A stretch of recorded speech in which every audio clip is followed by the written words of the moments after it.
freezing their butts off waiting to worship a rat. Weatherman Phil Connors is spending the day in Punxsutawney, Pennsylvania. Phil, Mad Ryerson, I did the whistling belly button trick at the high school talent show. Bing! But Phil's about to find out he's not just... Oh, that was so funny. Are you there? Are you there? Big guy, we're live. Why can't I hear you? This isn't good. Hang on a second. Can you hear me? Oh, there we go. You're live, big guy. All right. We're live. I tried to do a really clever Groundhog Day trailer at the start, and it just all turned to custard. So sorry to everybody watching that, because your article today started with with it's Groundhog Day again. So talk us through it, Cam. What's happening?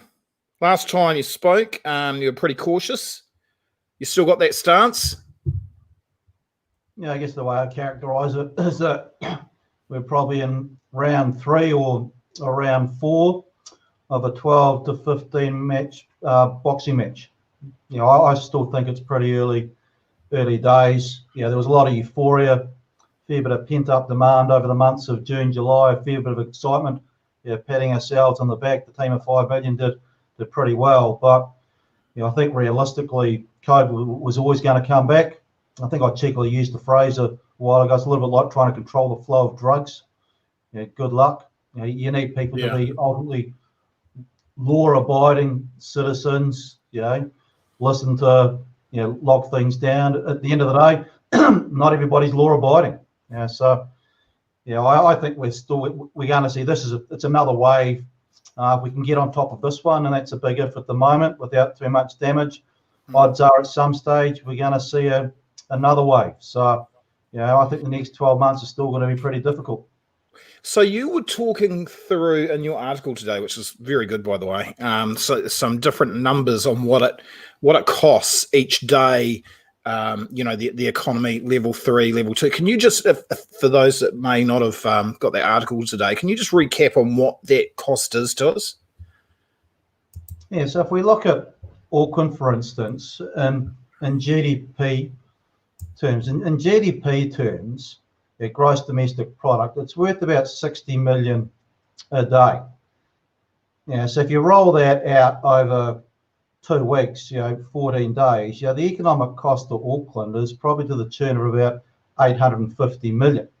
But of course, that's speaking in GDP terms. You know, if we look at it through a sales or a turnover lens, because you have sales and turnover across the economy is a hell of a lot bigger than GDP, then you're talking a number per day that's in excess of twice, 2 times that 60 million or that 850 million in total. And of course, that's if we come out of lockdown after 14 days. And in all honesty, if I see today, you know, another 12 community transmission cases, another one at the border, to believe that we're going to be coming out of out of level 3 in Auckland in a week and a half, I think that's a bit of a stretch.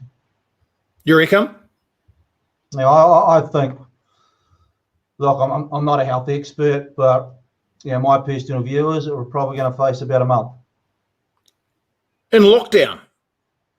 Well, alert level 3.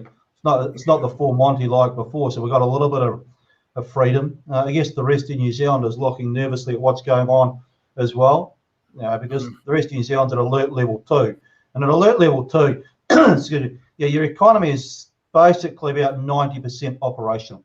Yeah. You know, at alert level 3, you're about 80%.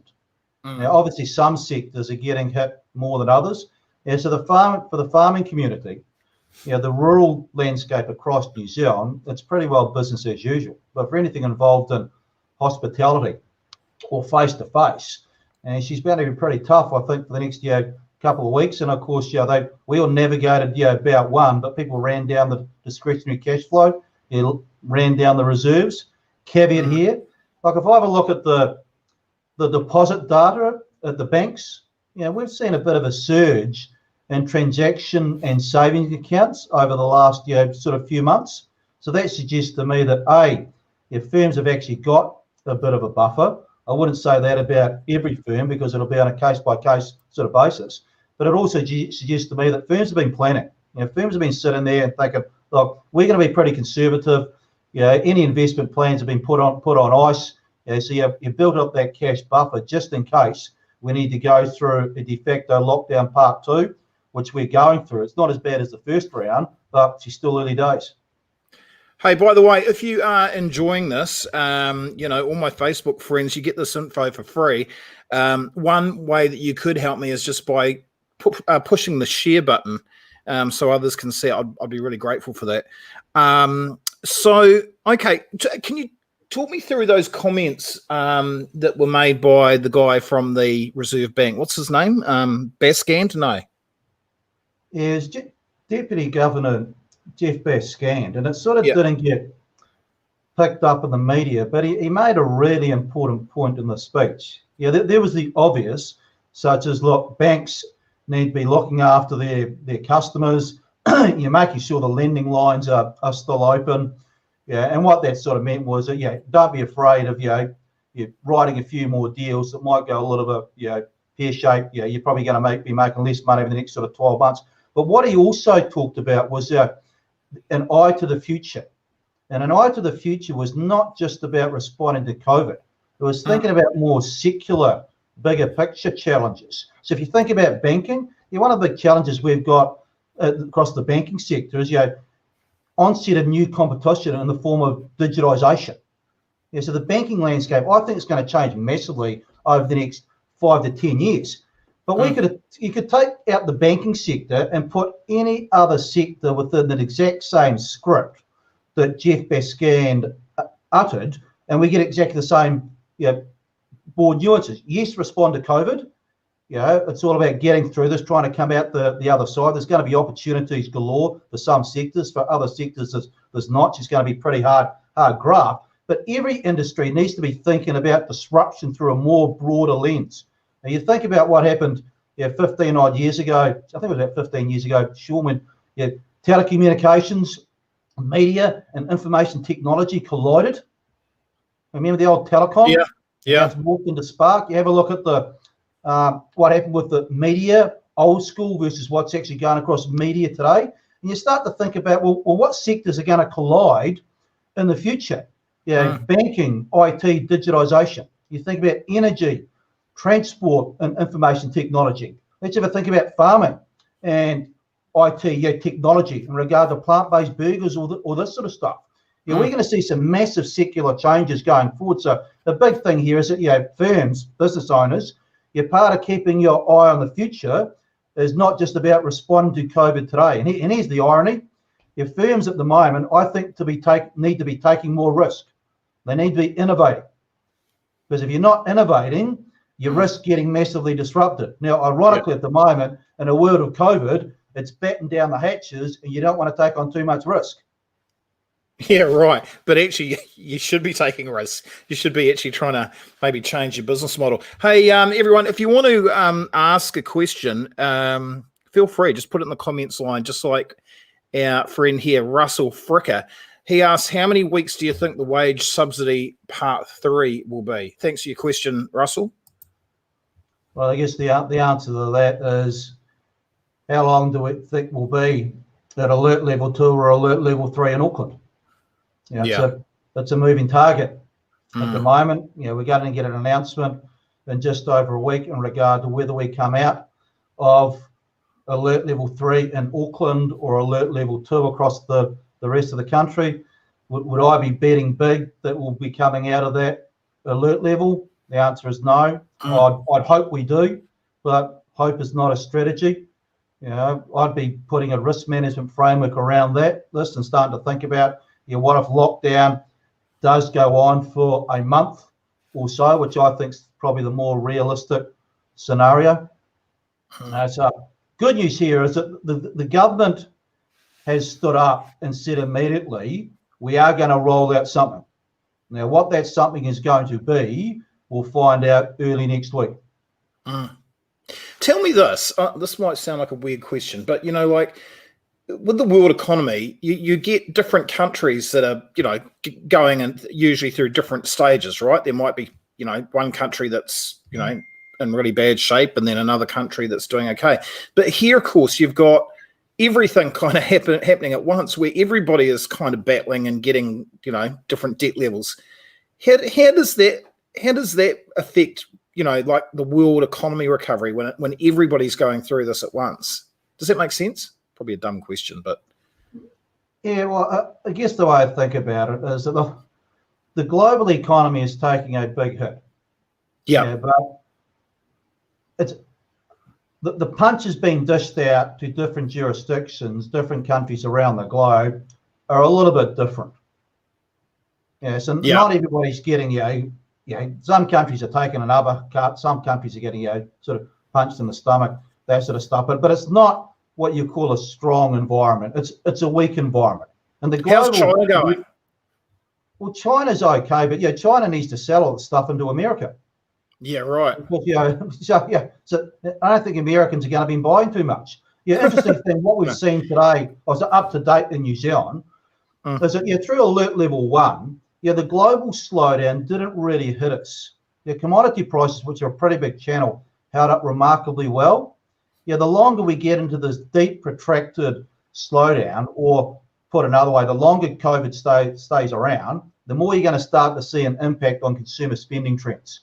And then you start to see it through commodity prices. So right. I think about what's called all the downs, Sean. We've got lockdown version 1, lockdown version 2. Then you got shutdown, which is the impact of border control. And we haven't really seen that yet because the travel industry there, that's when we see all the foreign tourists, it's November to March, April next year. That's when that one's going to happen. That's going to roll into Auckland. The impact of migration receding on housing construction, that sort of stuff. But then there's the global slowdown. So we're going to be watching pretty closely in the next 2 to 3 months in regard to whether that key channel, commodity prices, whether we start to see them come off. I guess one of the bellwethers, just go down to your local, your butcher, if it's open, or if you go down to your supermarket, and if you start seeing the price of fillet steak or lamb start to come down, you pretty well know that we're starting to see that ramifications around the globe because you have to shift the product sort of locally. Yeah, so there's real-time indicators we can not keep be a an good eye on thing as well. And ironically, I was out at the supermarket this morning actually, and the price of fillet steak had come down about $10 a kg. So there you go. Not good. Good for you, but not good for all of us really as a whole. How about housing? How does that work? Because at some point, if there's job losses and so forth, that's got to affect house prices, doesn't it? Surely. Yeah, and I guess at the moment, pretty well most economists, myself included, have got sort of eggs on our face, because we were saying the property market was going to be weak. My personal view was it was going to take a little bit of time for it to pan out. So it wasn't a 12-month story. It's more like a 24 months. But I think we've all been surprised that the property market over the past couple of months, because it hasn't just held up, it's actually bounced. House prices in the month of July were up about 2% across the country, which is pretty eye-watering when you consider the economic backdrop. Now, I think there's a couple of things that are going on here. Look, one, interest rates are working their magic. So the Reserve Bank is hell-bent on taking mortgage rates down to even new lows. So now you walk into the bank and you get a sub 3% mortgage rate. If I have a look at household debt servicing costs as a share of income, the lowest we've seen in about 30 years. So if you're a first-time buyer at the moment, imagine if you want to buy 500,000. We'll keep the numbers around. At 3%. Or sub 3%. Your interest bill is going to be less than $300 a week. If you borrow 500,000. Well, you can't rent a home for less than $300 a week. So the numbers magically, pulled well and truly in regard to people jumping on the property ladder. So, your mum and dad, if they haven't gone overseas to holiday in Europe this year, they might have a little bit of money sort of swashing around. So you give it to Johnny, you give it to Jenny, and they're jumping on the property ladder. There seems to be an awful lot of interest in Christchurch as well. Yeah, so there's a lot of bit of support that's been coming through. People coming back from overseas or foreigners that plan to come back. Expat Kiwis have just called up the real estate agency. Just I'll take it. Here's the dollar amount. Just go find me something. But ultimately, Sean, I think that the big determinant is going to be people and jobs. Whether they're in paid employment. And if I have a look at on a week by week basis, like the job seeker numbers and the COVID relief payment, if I have a look at last week, they're up another 2,000. And that seems to be the trend, about 1,500 to 2,000 a week. Yeah. Do you know what I've noticed with my little business? Because, of course, I book keynote speakers, of which Cam Bagrie is one and is the man when it comes to economy. Come to me and I'll sort you out. Is that in the first lockdown, it was just, and I've been quite open about this, cancellation. It was just like, I've got this app that makes a little ding each time people are, wanting to cancel. And it just went ding, ding, ding, ding, ding. And I was like, oh, great, and months out. And yet with this time, I haven't had that. There's more, we'll just wait to see what's going. I just think there's not, and my business is really a level 1 business. It's live performances. So as soon as you're in level 2, we're doing Zoom calls or whatever, which we can still do. But I just found that interesting that there didn't seem to be that in relation to my business anyway, the panic from my customers that I had in the past. Hey, we just got a question here from a good mate of mine, Travis Field, who works in the hospitality industry and does a lot of other really fantastic work in the community, a really top bloke. He says, I went to the Auckland Future Conference with business leaders. Rob Fife and John Key spoke of the possibility return of 100,000 Kiwis, a brain game. Are you hearing that? And what would the economic impact be? Well, potentially it could have been huge. But I think a lot of that was potentially contingent upon New Zealand remaining COVID-free. Well, sorry to burst the bubble, but now we're not. Yeah. So, and I guess that's the unfortunate reality here is that, we did have a wonderful position. Look, I still think we're a lot better off than an awful lot of other countries around the globe. But in all honesty, I think some of our processes, border control, has it been as tight as what we were probably led to believe? The answer is no. I'm still a big believer if we can get that control right and get the right mechanisms in place, the tracing, all these sort of things, that New Zealand could still do very well by what we call Sanctuary New Zealand. Now, it's not just about getting returning Kiwis coming back here. It's about getting high-powered people with a bit of money, but we're actually not after their money. We're after their intellectual property. We're not selling a visa for cash. We're not selling a visa so they can go down to Queenstown and build a house or buy a house and then build a bunker. We're actually selling a visa for them to come down to New Zealand, commit to a Kiwi lifestyle, start a business, employ 20-odd Kiwis and pay them above the average wage. But we want their intellectual property. Now, whether that be expat Kiwis that are coming back or other foreigners, who cares? But we need that intellectual property.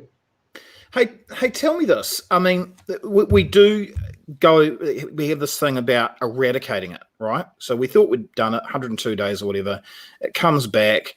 Let's say it's 3 weeks, 4 weeks of, knocking this on its head. How many times can we actually afford to do this, seriously, before, with the numbers that we're talking, before it's like, hang on, this is just, we just cannot afford to do this anymore? I mean, could we afford to go through this another 3 or 4 times over the next couple of years?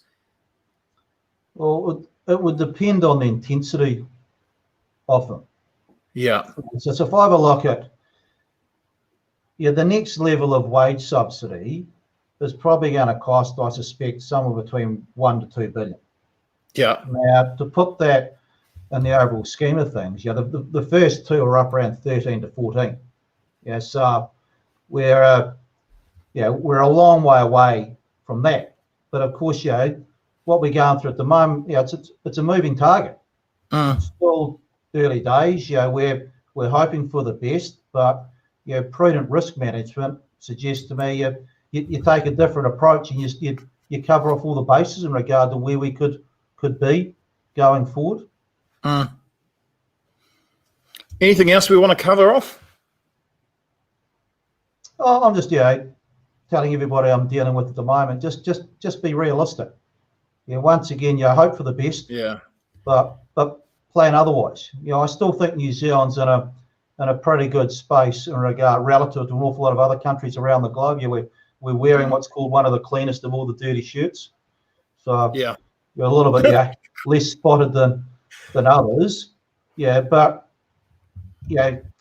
be mindful of COVID, but also think about those other secular challenges that are coming along or down the tube at the same time. Yeah. Now this is from a friend of mine, Ivana, she's such a cool person. Seriously, she just shaved. See that hair there? She just shaved all that beautiful hair off to raise money for cancer, because that's just how she's cool. It's just how she rocks. Interesting stuff. Economy. We are in a market for a house now looking. Hopefully our biz survives, however, but more importantly, please confirm that he gets mistaken for Simon Cowell. Love your work, Sean. Do you get mistaken for Simon Cowell, Cam? You ever had any of that? Don't get mistaken for Simon Cowell. People think I'm Australian for some reason. No. It's that deep south sort of twang that I've got. Somehow they think I'm Australian. I thought that too, to be fair. Gemmo's arrived. Hey, Gemmo, give us a question before we go. Top bloke. By the way, happy birthday to my next door neighbour, Terence. Geez, I tell you what, we live in a great country where we've still, you've still got that. I think this whole COVID thing brings back that old school neighbourly thing. I've really noticed it. Look, I had a mate who turns up with I don't know if you saw on my Facebook page, but with an old tip-top container full of soup for me and my sons. There you go, Sean. He's rough as guts. He's Ross Highland. He's one of the well-known guys in the rural economy, but he's just a top bloke, I just thought that was really kind. And the other day I put my back out, and I don't know if you've ever it was like in so much bloody pain, and all of a sudden the neighbours are running over, oh, you okay, Shawnee? And a bit of humour. So I think that's a bloody great thing about New Zealand. Right, I should let you go. Thanks so much for taking up your time. Geez, you're doing a good job, mate. You're everywhere at the moment. Everywhere. Yeah, and I'm in between, running around after a couple of little kids as well. So exactly. Exactly. All right, brother, I'll let you go. Have a great week. And all the best. So, yeah, thank you, sir. All right. And yes, so there's Cam Bagrie. He's such a bloody top. He's such a top bloke, seriously. And so this is what you can do. I'll be surprised if no more cases outside Auckland, namely Waikato, in the next few days. Banjo, just 1 second, please. Banjo the dog. There's another top bloke, Carl Drummond. If you want to get hold of him for any insurance work, really, really top guy. Gets mistaken for Duncan Garner occasionally. Oh, Banjo, stop it. So come over here. So Cam Bagrie, this is what we can do. A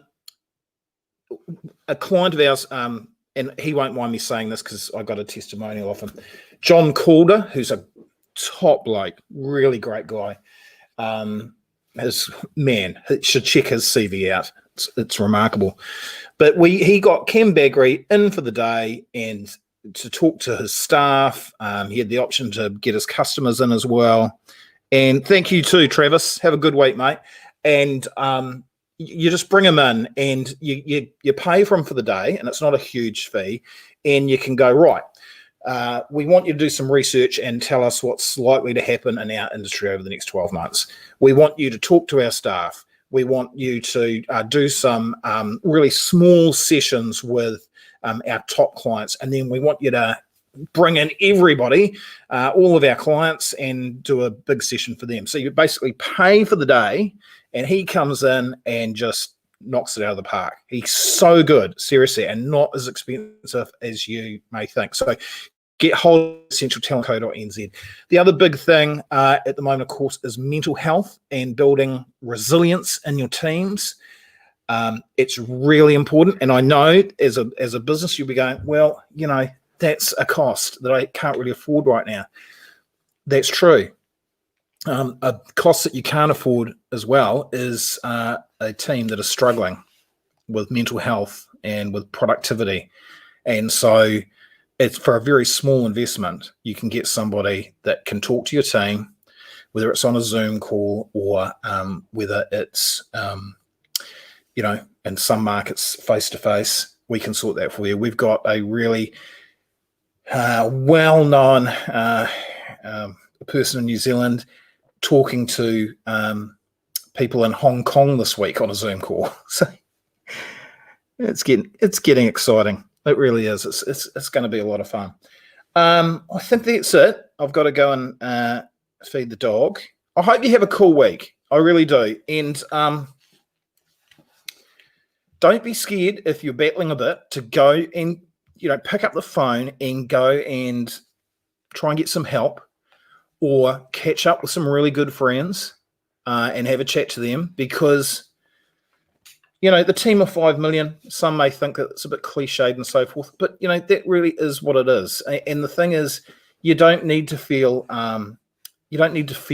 shit if things aren't working well for your business, because guess what? That's happening for everybody. So you don't need to beat yourself up. You're not a failure. Oh, Banjo, I'm doing a very dramatic speech here. You don't need to beat yourself up over there. Okay, so you just go and have a chat to somebody and just say, hey, I'm really struggling here. Can you help me out? Banjo, please. Stop it. Okay. Cameron Bagrie, speak to me. Get him in. Having heard Cam at various events over the years, I seriously rate him. Top economist, top speaker, and top bloke. You are so right, Russell Fricker, and becoming a very, very good friend of mine. We really rate him here at Essential Talent. Have a great week. Banjo's driving me crazy. Donald Trump, where is he? Here, remember, he's a fake. Don't you like that? Otis, Weston Frizzell did that quite some time ago. I love it. Fake. And they do this other art as well here.